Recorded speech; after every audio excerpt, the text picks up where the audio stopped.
Perdana Menteri India Sri Narendra Modi datang ke Jakarta, bukan sekedar kunjungan kenegaraan biasa. Kedatangan Modi menjadi penanda semakin pentingnya posisi Indonesia di mata dunia. Di tengah perubahan geopolitik global, Jakarta semakin dilihat sebagai salah satu pusat pengambil keputusan di kawasan Indo-Pasifik. Hubungan India dan Indonesia menorehkan sejarah panjang. Di masa lalu, Presiden Soekarno dan Perdana Menteri Jawaharlal Nehru membangun hubungan yang erat. Keduanya menjadi tokoh penting yang mendorong semangat solidaritas negara-negara Asia Afrika, negara-negara yang baru mendapatkan kemerdekaannya. Fondasi itulah yang menjadi landasan hubungan Indonesia dan India hingga hari ini. Kini semangat itu kembali diperkuat oleh Presiden Prabowo Subianto dan Perdana Menteri Narendra Modi. Keduanya berupaya membawa hubungan Indonesia melampaui sekedar persahabatan historis menjadi kemitraan strategis yang menjawab tantangan zaman. Dua negara besar Asia ini memang sama-sama lahir dari semangat kemerdekaan, memiliki jumlah penduduk besar, serta memainkan peran penting dalam menjaga stabilitas kawasan. Dalam perjalanannya beberapa tahun terakhir, hubungan kedua negara bergerak ke level yang lebih tinggi. Salah satu momentum penting terjadi ketika Presiden Prabowo Subianto melakukan kunjungan ke India pada Januari tahun 2025. Pertemuan tersebut membuka ruang baru bagi peningkatan kerjasama strategis. Tidak hanya di bidang politik, tapi juga ekonomi, pertahanan, teknologi, dan konektivitas. Nah, kunjungan Modi ke Indonesia ini menjadi kelanjutan dari momentum tersebut. Pesannya jelas, Indonesia dan India ingin membangun kemitraan yang semakin kuat untuk menghadapi tantangan masa depan. Dan di altar Candi Prambanan, Prabowo menyadari jalinan panjang sejarah dan persahabatan kedua negara menjadi akar kuat untuk kerjasama itu. Kunjungan ini memiliki makna yang sangat istimewa. Candi Prambanan bukan hanya simbol kejayaan sejarah dan kebudayaan Indonesia, tapi juga menjadi pengingat akan kuatnya hubungan peradaban yang telah terjalin antara Indonesia dan India selama lebih dari 1000 tahun. Hubungan kedua bangsa tidak hanya dibangun melalui kerjasama politik, ekonomi, dan pertahanan, tapi juga berakar kuat pada nilai-nilai budaya, ilmu pengetahuan, dan saling menghormati antara sesama. Jejak sejarah tersebut masih dapat kita lihat dan rasakan hingga hari ini.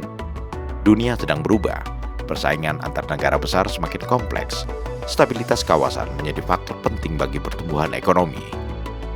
Dalam situasi seperti ini, Indonesia menunjukkan perannya sebagai negara yang aktif membangun keseimbangan. Indonesia tidak memilih menjadi penonton. Dengan prinsip politik luar negeri bebas aktif, Indonesia terus memperluas kerjasama dengan berbagai negara dan membangun hubungan yang saling menguntungkan. Disinilah hubungan Indonesia dan India memiliki arti strategis. Indonesia adalah kekuatan utama di Asia Tenggara. India adalah salah satu kekuatan terbesar di Asia Selatan. Keduanya memiliki kepentingan yang sama, menjaga Indo-Pasifik tetap damai, stabil dan terbuka bagi kerjasama ekonomi, termasuk di bidang pendidikan. Kita bertekad untuk meningkatkan kerjasama di bidang pendidikan, riset dan teknologi, kebudayaan dan people-to-people contact.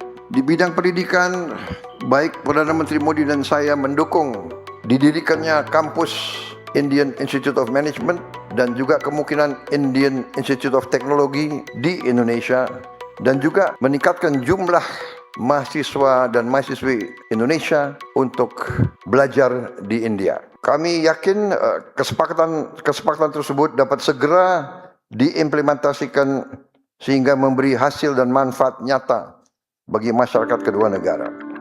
Hubungan kedua negara juga memiliki fondasi yang kuat. Tak ada persoalan besar yang menghambat kerjasama. Justru hubungan antara Prabowo dan Modi membuka peluang baru untuk mempercepat berbagai agenda bersama. Dari energi, ekonomi digital, farmasi, mineral kritis, hingga pertahanan, ruang kerjasama yang sangat luas. Salah satu sektor yang menjadi perhatian adalah pertahanan. Kerjasama terkait rudal jelajah supersonik BrahMos menjadi salah satu agenda yang menarik perhatian. Jika terrealisasi, kerjasama ini bukan hanya memperkuat kemampuan pertahanan Indonesia, tapi juga membuka peluang pengembangan industri pertahanan yang lebih luas. Ini menunjukkan bahwa hubungan Indonesia dan India tak berhenti pada hubungan diplomatik, tapi berkembang menjadi kemitraan strategis yang nyata. Di bidang ekonomi, kedua negara juga memiliki potensi besar. Target peningkatan perdagangan bilateral dari sekitar 30 miliar dolar AS menuju 50 miliar dolar AS memang menjadi tantangan. Namun peluang untuk mencapainya tetap terbuka lebar. Indonesia memiliki kekayaan sumber daya alam dan posisi geografis yang strategis. India memiliki kekuatan industri, teknologi, dan pasar yang besar. Kolaborasi ini tentu akan berdampak besar bagi kedua negara. Momentum ini semakin besar dengan posisi Indonesia sebagai anggota BRICS. Kehadiran Indonesia dalam forum tersebut membuka peluang baru untuk memperkuat kerjasama dengan India sebagai salah satu negara pendiri.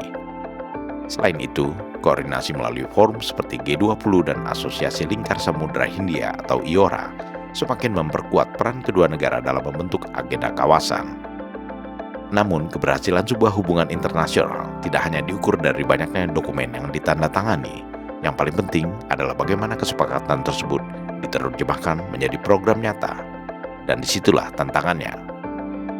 Indonesia memiliki modal besar. Kepemimpinan Prabowo terbilang aktif, posisi strategis, serta memiliki kemampuan menjalin hubungan dengan berbagai kekuatan dunia. Kunjungan Modi dan beberapa pemimpin dunia dalam waktu yang berdekatan akhir-akhir ini ke Jakarta menunjukkan bahwa Indonesia kian diperhitungkan dalam percaturan global. Ini bukan hanya tentang kedatangan seorang Perdana Menteri, ini tentang penguatan kemitraan dua negara besar Asia, tentang bagaimana Indonesia bersama India ikut menjaga stabilitas kawasan, dan tentang bagaimana Indonesia di bawah komando Prabowo semakin mengambil peran dalam menentukan arah masa depan Asia.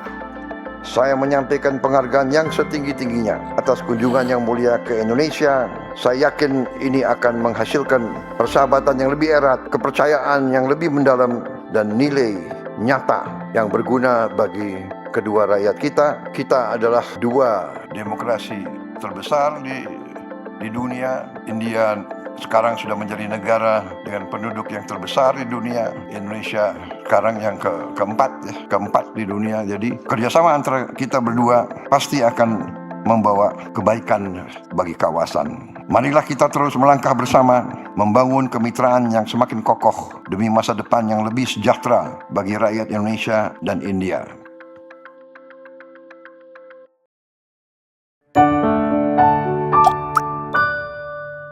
Men of our time.